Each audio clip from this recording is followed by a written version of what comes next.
Spell blending. You theorize that spell slots are a shorthand for underlying energy that powers all spell casting.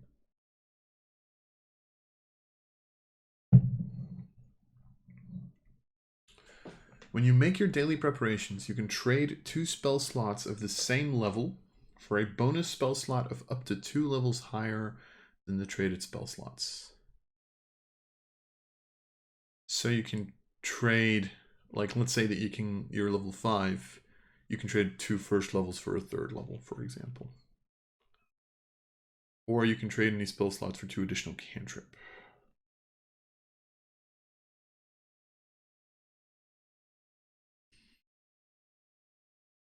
Okay.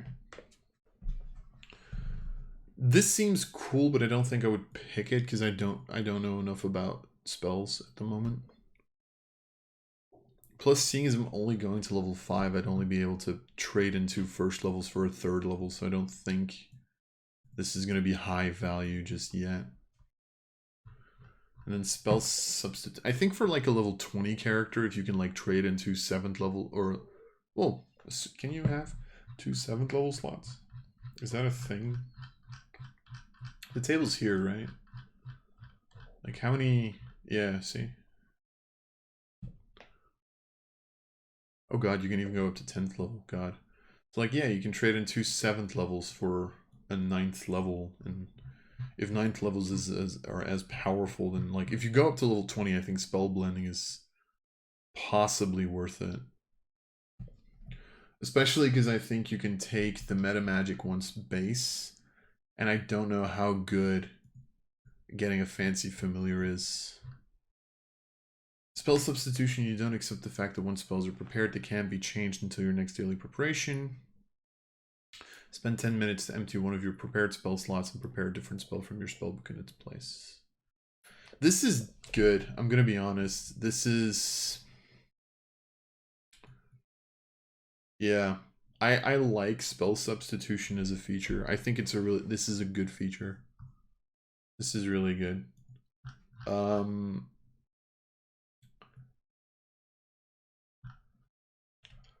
And yeah, I don't think I'm gonna get enough value out of a free meta magic.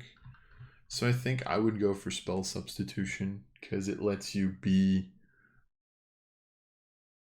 a little bit more how do I say this? it lets you be a little bit more versatile with your spells. I'm like, if I were going up to level 20, I'd probably pick spell blending because then that seems broken. And I'm probably not giving this the thought that it deserves, but I'm too lazy to go through the familiar rules right now. So I think probably spell substitution right now.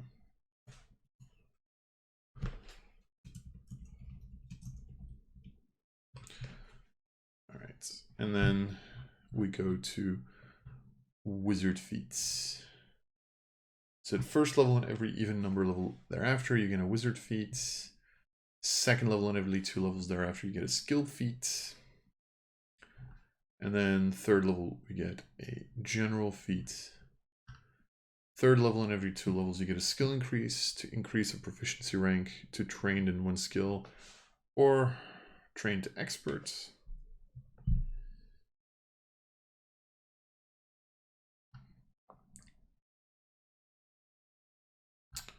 All right.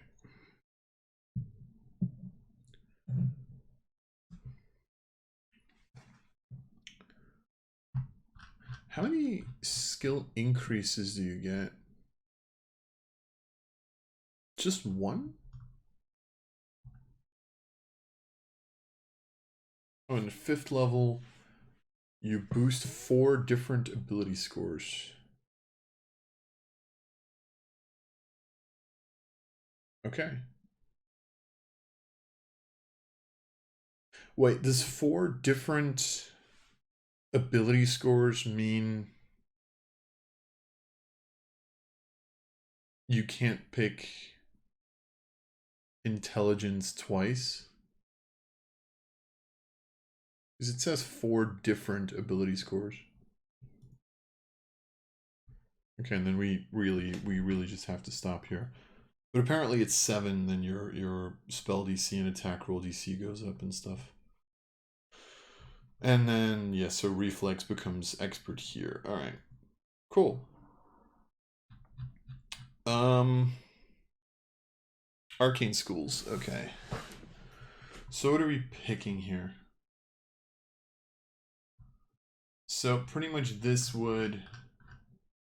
So I'm assuming that we kind of have to pick our spells and then pick our schools, right? So you can fill your spellbook with whichever spells you like, but the list below covers a good selection of starter spells for a first level wizard. So you need to pick 10 cantrips and 5 first level spells. So maybe let's start with that and then look at like, or should I pick my... I'm mostly curious what the schools are, to be perfectly honest. Like what they do. Do they do anything else but like give you spells? So if you specialize in an arcane school, rather than studying school equally as universalists do, you get an extra spell slot for every level of spell you can cast. So pretty much, let's say that you're a 5th level wizard, you get 3. You get 1 first, 1 second, 1 third. Okay. But you can only prepare spells of your chosen arcane school in these extra slots. In addition, you can prepare an extra cantrip of your chosen school. You can also add another arcane spell of your chosen school to your spellbook. Okay. You learn a school spell, a special type of spell taught to students of your arcane school.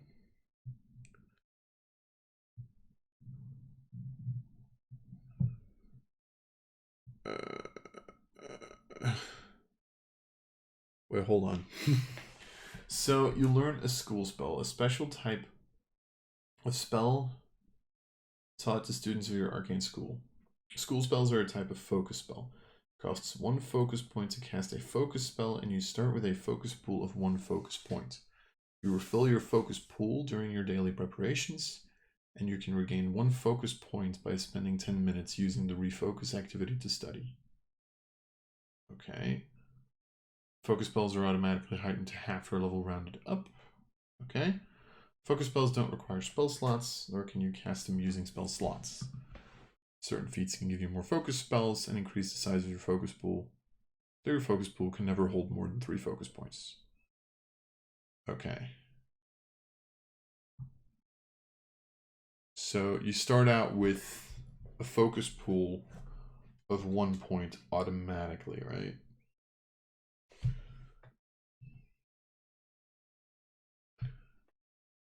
Okay.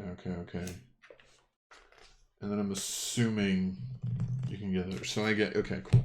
All right. Okay, so abjuration, protection, strengthening defenses, preventing attacks, turning magic against itself. You understand that an ounce of prevention is worth a pound of cure. Add 1 first level abjuration spell to your spellbook, and you learn the protective ward school spell. Page 407. What was it? Protective ward. You emanate a shimmering aura of protective magic. You and any allies in the area gain a +1 status bonus to AC. And each time you sustain the spell, the emanation radius increases by 5 feet. Okay. Alright, okay. So, abjuration is that. Conjuration, you summon creatures and objects. Drew key to victory, strength, and numbers. You can get, okay, and you can get augment summoning. This is a very personal thing. I'm going to be very honest in this. I know that every single time when I'm like playing, when I'm like playing in Fantasy Grounds, I seem to rip on summoning spells. I love summoning spells. Summoning has always been like my favorite category in any game. Don't ask me why. I don't know. It's honestly the only reason I play a druid. Because I just love summoning. I love having like a bunch of minions to do my bidding. I've just never. It's one of the reasons I've always wanted to play a necromancer. To be perfectly honest, maybe I'll see if necromancy's in there. I might pick necromancy. But you know, this is very much a. This is very much a contender. Because you augment the abilities of a summoned creature, target gains a +1 status bonus to all checks, including DCs, including its AC for the duration of its summoning up to 1 minute. Yeah. This is a decent fucking thing. You pick up summoning spells.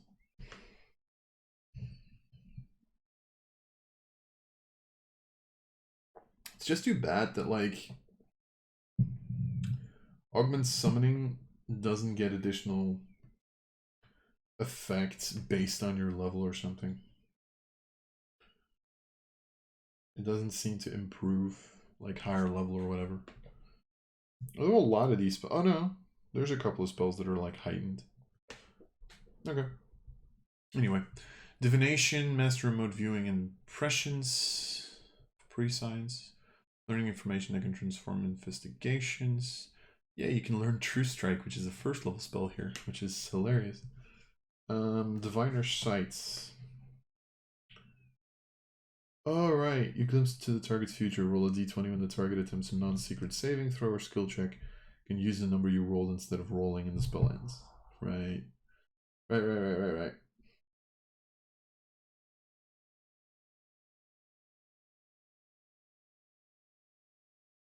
Diviner Sight's a cool spell, but I wouldn't pick it. It's better than Augment Summoning, I think, though. This is always going to be good. Enchantment. As an enchanter, use your magic to manipulate others. Might use your abilities to subtly influence others or seize control. Understand that the mind surpasses matter. You add 1 first level enchantment to your spellbook and you learn Charming Words. Which they must make a will save. Critical success unaffected. Success take a -1 to attack rolls, damage rolls. Failure can't take hostile actions against you. Critical failure, stunned 1 and can't use hostile actions. So yeah, charm. Evocation, I'm assuming is damage. You can learn like stuff like shock and graft, and then force bolt, I'm assuming. Yeah, you fire an unerring dart of force, automatically hits, deals 1d4. So pretty much, you know, magic missile. Heightened +2, and then I'm assuming for every +2 you get an additional 1d4 +1. Yeah, because it says heightened +2, so every 2 levels that you increase. So that's pretty decent. Illusion, illusory object, and then you learn warped terrain, which I'm assuming warps the terrain. I would assume. Transmutation. Aww. Wait, really? No oh. Did I just look over necromancy? How did I look over necromancy? Anyway, powers of life and death. While your school is often vilified for its association with raising the undead, control over life also means control over healing. And add Grim Tendrils and Call of the Grave. Call of the Grave. Oh yeah, makes array of sickening energy. Necromancy for some weird reason is always like doesn't really seem to like summon undead anymore for some weird fucking reason. I don't know. Necromancy is never as cool as people make it out to be. And yes, I am talking about Divinity Original Sin right now, where it's just overpowered. And then transmutation. Physical boost, which target gains a +2 status bonus to the next acrobatics, athletics, fortitude save, or reflex save. Okay. That's kind of cool. And then Universalists. Instead of specializing narrowly in an arcane school, become a Universalist wizard. By studying all the schools equally, you devote yourself to understanding the full breadth of arcane arts. For each level of spell you can cast, you can use Drain Bonded item once per day to recall a spell of that level, instead of using it once per day. You get an extra wizard class feat, and you can add one first level spell of your choice. Okay. So pretty much this is like a like you can just get back your spell slots with Drain Bonded item instead of just getting the additional slot, and you just get an extra wizard class feat, which feels weird for some weird reason. You just pretty much don't get access to the... You pretty much get a feat instead of getting access to the focus spells, right? That's, I'm assuming, really the thing. Okay, before I make my pick here, I do want to check one thing in spells, which is early on, how many necromancy spells do you get? So Chill Touch is a cantrip.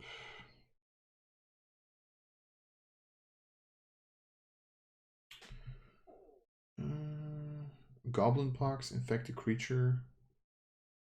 Grim Tendrils, take damage.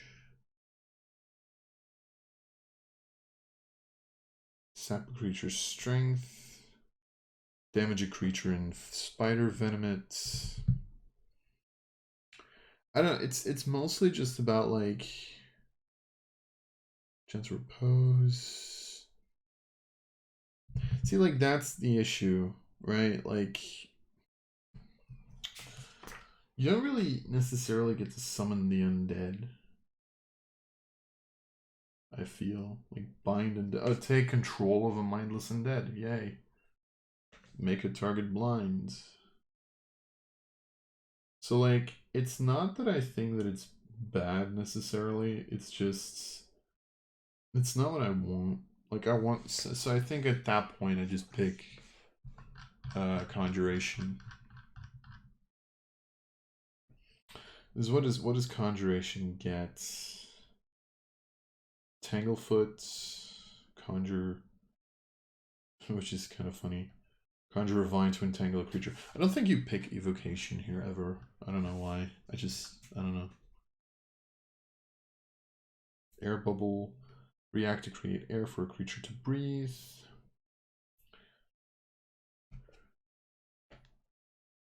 Floating Disc. Is there anything like fun here? Unseen Servant. Conjuration. Summon Construct. Summon Animal.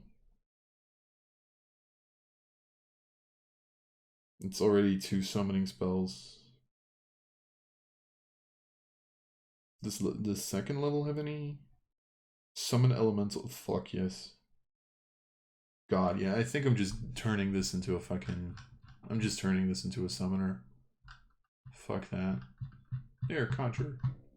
Which, to be fair, and I will admit this, that does mean that possibly you should be going with Familiar Attunement. Or with Familiar in general.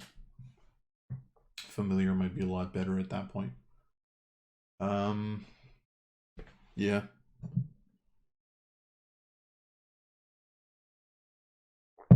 Yeah, probably. Alright, so we're picking Conjuration.